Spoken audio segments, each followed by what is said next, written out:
Putin की भारत यात्रा से बढ़ गई ट्रंप की टेंशन।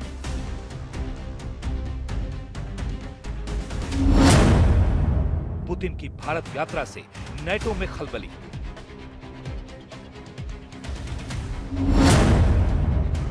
पुतिन की भारत यात्रा से तुर्की बेचैन।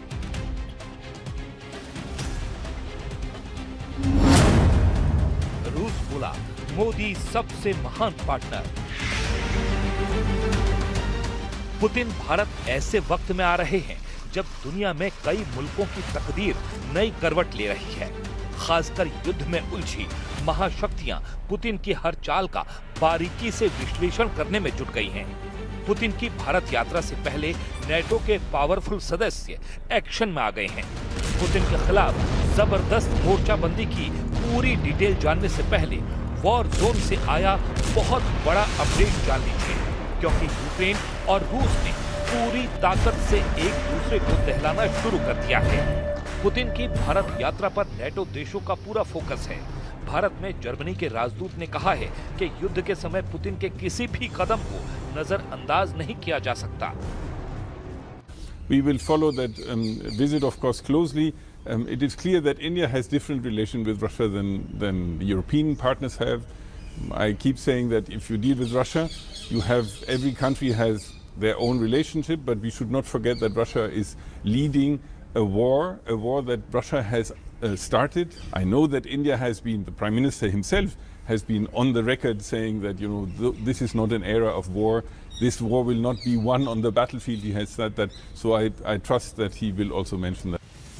नेटो देशों की टेंशन रूस और भारत के बीच संभावित हथियारों की डील है, क्योंकि इससे रूस को बड़ी राहत मिल सकती है।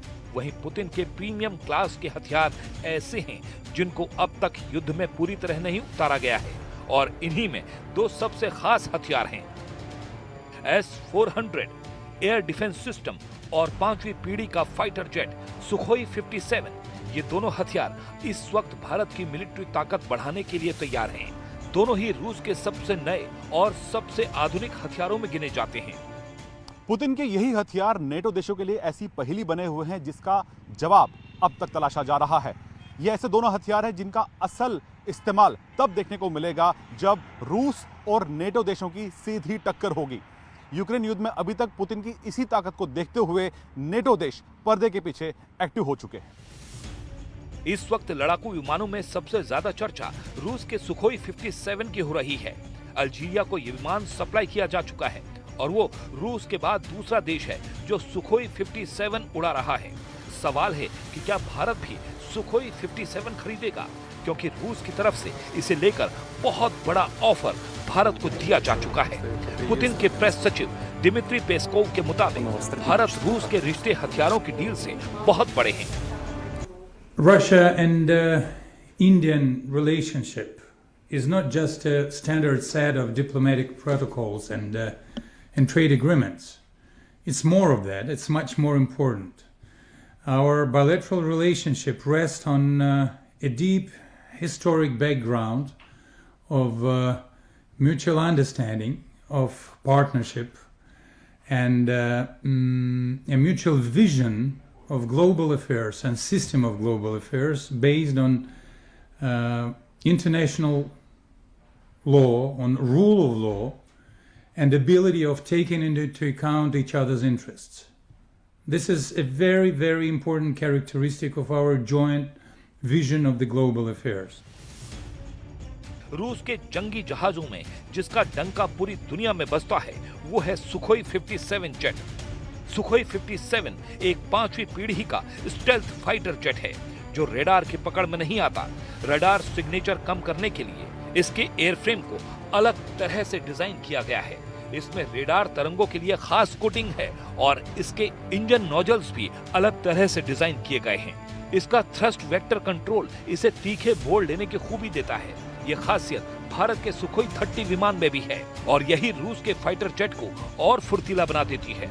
इसमें सुपर क्रूज की खासियत है, यानी बिना आफ्टर बर्न के ये सुपरसोनिक रफ्तार पर उड़ सकता है। ये समझिए कि एक्सेलरेटर का ज्यादा इस्तेमाल किए बिना ये तेज रफ्तार बनाए रखता है। पुतिन का बाहुबली कहा जाने वाला हथियार का ट्रेलर ऑपरेशन सिंदूर में देखा जा चुका है। S-400 की रेडार कवरेज ने पाकिस्तान को पस्त कर दिया था। S-400 का रेडार 450 किलोमीटर की रेंज तक दुश्मन के जहाज को ट्रैक कर सकता है। इस सिस्टम में 4 अलग-अलग रेंज की मिसाइलों को दागा जा सकता है, जिनकी रेंज 40 किलोमीटर, 120 किलोमीटर, 250 किलोमीटर और 380 किलोमीटर होती है। ऑपरेशन सिंदूर में सबने देखा कि पाकिस्तान के विमान जब उसके ही एयर स्पेस में थे तब भारत उनको आराम से ट्रैक कर पा रहा था। भारतीय सेना का दावा है कि आदमपुर में तैनात S-400 के जरिए एक पाकिस्तानी टोही विमान को 314 किलोमीटर दूर पाकिस्तान की सरहद के अंदर ही मार गिराया गया था। हथियारों से अलग जब भी प्रधानमंत्री नरेंद्र मोदी और पुतिन मिले हैं, नई मिसाल बनी है। रूस और भारत के रिश्तों का नया मुकाम दोनों लीडरों ने दिया है। We're proud to have been shoulder to shoulder next to our Indian friends during their historic growth in the most important moments of their history. And at the same time, we are very grateful to India for a very friendly stand nowadays. A very friendly stand towards our country and towards our interaction on in bilateral and global affairs. Putin Delhi से Trump को message दे सकते हैं। Putin यूरोपीय देशों को दिल्ली से अपने अगले कदम पर सिग्नल दे सकते हैं। वहीं प्रधानमंत्री नरेंद्र मोदी पुतिन के ग्रैंड वेलकम के साथ भारत रूस का 23वां सालाना शिखर सम्मेलन भव्य और यादगार बनाने जा रहे हैं।